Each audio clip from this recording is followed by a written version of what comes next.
Chers amis, abonnés, auditeurs, téléspectateurs, bonjour, salam alaikum, marhaba bikoum. Wa ba'da bismillah ar-Rahman ar-Rahim, wa salatu wa salam ala al-Mustafa. Aujourd'hui, je reçois mon ami Khaled Roumou, qui, à l'origine de tout un ensemble d'initiatives et d'événements, va en particulier nous parler aujourd'hui d'un week-end d'amitié islamo-chrétienne qui aura lieu à Thésée du 5 au 8 mai 2017 sous le titre Le goût de Dieu. C'est Khaled, est-ce que tu peux nous en parler un petit peu plus? Avec plaisir, Slimane. Merci de m'avoir invité pour faire connaître cet événement qui sera une première. Parce que jamais à Thésée, il n'y a eu de rencontre entre chrétiens et musulmans. Et en réalité, je dois cette idée à deux invitations qui m'ont été lancées par les frères de Thésée, le groupe d'amitié islamo-chrétienne, pour intervenir dans des ateliers et parler de notre foi de musulmans. Et là, bon, c'est dans le sujet. Je salue le sens d'accueil et d'hospitalité de ces frères, de ces moines, parce que on n'invite pas le musulman pour qu'il fasse, comme on dit, le musulman de service, pour illustrer un thème autre. Mais vraiment, on était libre à 100% de dire notre foi en Dieu sans qu'il y ait le moindre pari sur une éventuelle conversion de notre part, comme ça se passait dans le temps et ça se passe dans d'autres instances, ni un embargo sur certains articles de foi, ni le fait de se sentir obligé d'ajouter comment le christianisme voit les choses, mais vraiment une liberté totale. Donc la première fois, il y avait 4000 jeunes venus de tous les coins du monde, de l'Amérique latine jusqu'à l'extrême Asie. La deuxième fois, il y avait 1000 jeunes. Et aussi, quand tu arrives sur les lieux, tu sens vraiment que c'est un lieu habité. Alors, une petite parenthèse, oui, parce que j'aimerais pour nos auditeurs, quand on parle de Thésée, oui, Thésée, c'est quoi? C'est où? Quelle est l'origine de ce mouvement? Justement, j'allais le dire. Ah bon, alors je retire ma question. C'est pas grave. Et donc, cet esprit, tu te dis, mais d'où cela vient-il? Avoir 4000 jeunes sur place, mais une ambiance de paix. En plus, je comparais ça à un campus universitaire. Et ben, quand tu es dedans, ça grouille. Et s'il y a une liberté d'expression avec les options, les idées, les engagements de tout chacun, la musique, mais là, c'est vraiment la paix. Mais je me disais, mais qu'est-ce qui génère cette paix? En somme, c'est la prière des moines, leurs attitudes dans l'accueil, comme je l'ai dit. Et à l'origine, il y avait un homme, un seul homme qui s'appelait Roger, suisse, en pleine Seconde Guerre mondiale, qui se disait, moi, qu'est-ce que je peux faire? Je ne veux pas me batailler, mais je vais prier. Et il s'installe dans ce village, un petit village, et après, il lance un appel à d'autres chrétiens qui le rejoignent, et il prie pour la paix. Et une fois la paix instaurée en Europe, leur vocation évolue, ils travaillent pour le communisme, c'est-à-dire que orthodoxes, protestants, catholiques aussi se retrouvent pour prier ensemble, ce qui fut réalisé. Après, petit à petit, c'est aller vers le sens de s'occuper de la jeunesse. Et là, vraiment, toute l'année, ça défile. Toute l'année, il y a des groupes de jeunes par centaines, par milliers qui passent par Thésée et qui reproduisent l'événement dans notre pays européen. Or, imagine la crise du monde musulman, et moi, le musulman qui me sent plus ou moins, enfin pas plus ou moins, engagé à la mesure de mes forces, je me dis pourquoi est-ce qu'il n'y a pas quelque chose comme ça pour nous? Un lieu de rencontre où des musulmans, n'est-ce pas, peuvent partager et inviter d'autres aussi, d'autres religions. Bon, c'est un rêve, hein, il ne faut pas rêver. Après, il faut rêver. Oui, mais vraiment, quand ça me taraudait, je dis, mais dans les rêves, tu sais, on voit beaucoup de choses. Exactement. Quelqu'un qui aujourd'hui me racontait qu'il était à une autre époque dans un marché, et puis que sous des étals, je ne sais pas trop ce qu'il y faisait, et finalement, ils se sont retrouvés à danser dans le marché extraordinaire, fous et ivres de l'amour divin. Oui, dans les rêves, il se passe de très belles choses. Exactement. Alors finalement, je me décide, mais vraiment, le dernier jour de notre rencontre, 5 minutes avant le départ, frère Maxime, qui me paraissait le mieux à me comprendre, je dis voilà, il y a cette affaire-là, qu'est-ce que tu en penses? Il m'a dit j'ai pas le temps, je t'envoie vers un autre frère. J'ai dit non, c'est toi que je veux, pas l'autre frère. En 5 minutes, il me dit oui. Après, je vais vous dire comment la rencontre va se faire. Et alors, il va parler au frère prieur. Il est d'accord. Et même le frère prieur et les autres qui disent vous nous soutenez dans notre engagement. Et voilà, on monte donc cette rencontre. Pourquoi Thésée? Parce qu'il y a cette qualité d'accueil. Et je me suis dit que lorsqu'on fraternise avec des personnes d'une autre religion, d'une autre philosophie, on devient plus intelligent. Pour les deux, hein, pour les chrétiens comme pour les musulmans. Tu invites quelqu'un chez toi, tu prépares le meilleur plat.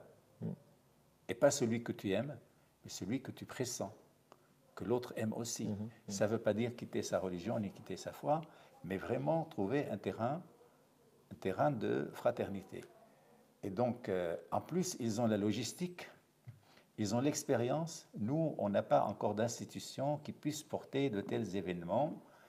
Et donc, pour ces deux raisons réunies, je me suis dit, on commence, là je rêve pour d'autres années, avec les gens de Thésée, quitte à ce que plus tard, il y ait des instances musulmanes fédérées qui trouvent un endroit où des groupes de prière s'implantent durant l'année et que des jeunes musulmans de France, d'Europe, du Maghreb, du Mashriq, de partout, viennent se ressourcer. Ça, c'est mon grand rêve. Inch'Allah, on va prier pour ça. Mais on continuera avec nos amis chrétiens aussi. Et donc, j'ai voulu, toujours avec Maxime, parce que c'est deux âmes qui s'entendent. Donc, c'est vraiment nos échanges qui ont donné cela, le goût de Dieu. Voilà. C'est l'expérience spirituelle en profondeur, telle que chacune l'assume. Donc, il y aura 3 conférences plénières au Cheikh Khaled Ben Tounes de la Alaouia, le frère prieur de Thésée, et aussi un ami de Strasbourg et moi-même. Eux, ils ont parlé du goût de Dieu et nous du goût de Dieu chez l'autre. Et comment moi, musulman, je trouve le goût de Dieu chez les chrétiens. Et lui, étant donné qu'il est connaisseur de l'islam, arabisant, il a enseigné pendant 30 ans, comment il trouve le goût de Dieu en islam, et a commencé par son professeur algérien, paix à son âme, qui lui enseignait l'histoire et l'arabe au lycée, et qui répondait à un manque chez lui, n'est-ce pas, auquel personne ne pouvait répondre, ni la culture ambiante, ni le lycée, ni le papa. Et donc après, comme la foi est toujours liée à l'engagement, il y a des ateliers où différentes expériences en France, menées par des chrétiens et des musulmans, dans le sens de la fraternité, sont mises en partage. Par exemple, mais c'est une première, hein, il y a beaucoup, tu découvres qu'il y a beaucoup d'expériences. Par exemple, une paroisse et mosquée ouverte aux 4 vents de Dieu. À Mulhouse, il y a un imam que j'ai invité qui a mis comme condition pour assumer sa tâche le dialogue interreligieux et la présence des femmes à la mosquée. Il a dit, je deviens imam à la communauté si vous acceptez ces 2 conditions. La communauté a accepté. Il y a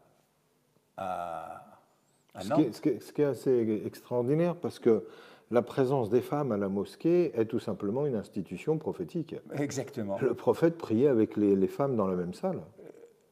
Quand tu vas aujourd'hui encore à la Mecque, que tu fais la prière, le tawaf et tout ce que tu veux, il y a hommes-femmes sont là, dans cette primordialité. Il y a encore une fois que la bêtise de l'être humain qui a trahi ce message, qui a voulu isoler, comme je vois à la mosquée de Paris, où on met les femmes quasiment en face des toilettes. Bon, on va pas. Non, c'est pas digne. C'est parce que tu soulignes quelque chose, moi, qui me tient à cœur. Oui. C'est que le prophète est venu mettre en avant la femme. On sait, Ibn Arabi, tout le bien qu'il disait de la théophanie divine dans la femme. Et quand on voit dans d'autres lieux comment elle est traitée, oui, ça serait bien qu'on puisse rétablir des choses qui, comme cet homme-là, posaient la condition de la place de la femme dans la mosquée. Voilà, c'est une originale. Il y a un chrétien qui, à la rue de la Roquette, il est paroissien simplement, il fait la promotion de la foi par la culture et par l'art. Donc il organise des concerts, et alors là, vraiment, il ne regarde pas au choix. Il invite des musulmans, des chrétiens, des hindous, des bouddhistes, etc. Et il réussit. Donc ça, la paroisse est ouverte aux 4 vents de Dieu, la mosquée est ouverte aux 80 000. Et il y a d'autres expériences aussi qui seront mises en partage, et pour toujours lier à l'ilm, le savoir, la connaissance de Dieu, avec l'amal, avec le fait d'œuvrer, de s'engager. Et c'est curieux, les deux racines partagent les mêmes consonnes. Ilm, ayn, lam, mim, amal, ayn, mim, lam. C'est lié. Ah oui, tout Et à fait. voilà, il n'y a pas de ilm sans amal, il n'y a pas de amal sans Mais ilm. il y a un hadith célèbre d'ailleurs qui dit Man amala bima alama fa'allamahu ilmu lam ya'lam. Exactement. Celui qui met en acte la science qu'il possède, Dieu lui rajoutera une science Nouvelle. qu'il ne connaissait pas et Exactement. qui est donc pour lui nouvelle. Exactement. Donc la condition de mettre en acte une science que l'on possède est une condition pour avoir d'autres sciences ultérieurement. Tout à fait. Et donc, cette rencontre de Thésée, ce n'est pas de la métaphysique, c'est vraiment comment la foi participe, quand elle est assumée, Une fraternité très à la forte. fraternité qui construit la cité. Parce qu'il ne faut pas oublier que dans cette laïcité, tout le monde participe à la construire. Il n'y a pas que les athées, enfin l'idée avait cours, mais maintenant on met les courants extrémistes religieux de côté, mais les gens qui ont la foi simple et qui tous les jours œuvrent au nom de cette foi, ils construisent la cité. C'est pourquoi on a, si tu permets, je vais lire la chose avec mes lunettes. Donc, le goût de Dieu, donc, pour chrétiens et musulmans, pour nous éveiller mutuellement à sa présence en nous et mieux l'aimer, l'adorer et le servir. Il est présent en nous, mais il faut s'éveiller. Et le fait d'être ensemble, n'est-ce pas, ça stimule ce goût chez chacun. Et après, et donc il y a la foi, il y a l'œuvre qui sont liées à l'ilm wal amal. Et on a choisi un verset coranique. Vous étiez des ennemis, il a donc mis vos cœurs à l'unisson. Et vous êtes devenus par sa grâce des frères. Kuntum a'da'an fa'allafa bayna qulubikum fa'asbahtum bi ni'matihi ikhwana. Comme quoi la fraternité ne vient pas simplement de mon épanchement vers toi et toi. C'est une grâce divine. C'est Dieu qui la donne et après nous, on sent les choses. Et alors, une phrase des évangiles, je vous donne un commandement nouveau, aimez-vous les uns les autres. Alors, pour participer à ça, il faut s'inscrire. Et il faut entrer sur le site de Thésée, www.thésée.fr. Tout simplement, après, il y a toutes les informations nécessaires pour pouvoir s'y inscrire. Voilà, je ne sais pas si... Non, bah c'était l'information essentielle et en espérant qu'il y aura une réponse de la part de musulmans qui feront présence dans cet acte fraternel de se retrouver avec des frères chrétiens et des sœurs. Voilà. Donc, bah, écoute, Sir Khaled, merci beaucoup. Pas juste, pardon, une précision. On a voulu qu'il y ait femmes et hommes, seniors et juniors. Parce qu'avant, on dit la jeunesse. J'ai dit non. Toutes les générations, c'est intergénérationnel, c'est femmes et hommes, c'est chrétiens et musulmans, mais c'est aussi une initiative islamo-chrétienne, mais elle est ouverte. C'est-à-dire s'il y a des agnostiques ou des juifs ou des bouddhistes ou des hindous qui veulent aussi ouvert. Absolument, sachant que les sujets traités et les ateliers, ça se rapporte uniquement au christianisme et l'islam. Et je donne un petit témoignage. J'ai des petits-neveux, un petit-neveu et une petite nièce que j'ai conseillé d'aller à Thésée. Ils viennent de revenir. J'ai dit, qu'est-ce que vous gardez dans le cerveau et dans le cœur de ce séjour d'une semaine? Alors la nièce, elle me dit, j'ai admiré la liberté avec laquelle les jeunes Européens pensent. Il y avait des Allemands, des Français, etc. Elle me dit 14-15 ans, il dit tout ce qu'il pense. Il dit, par exemple, moi je viens à Thésée parce que mes parents vont à l'église, mais moi, c'est pas ma tasse de thé. Et il le dit, et dans un endroit où la religion règne. Et elle m'a dit aussi, j'ai senti que ces dizaines de jeunes, ces centaines de jeunes qui sont dans la paix, qu'est-ce qui les porte? La prière des frères. Et il me dit, elle a 20 ans, je suis sensible à la question d'équilibre, à tawazun, que sur un plateau, une majorité de personnes insensibles, indifférents à la présence de Dieu dans leur vie, Et sur l'autre plateau, une minorité qui sont sensibles et qui prient. Et bien, ça crée une sorte d'équilibre. À 20 ans, comprendre ça, après un séjour d'une semaine à Thésée, c'est magnifique.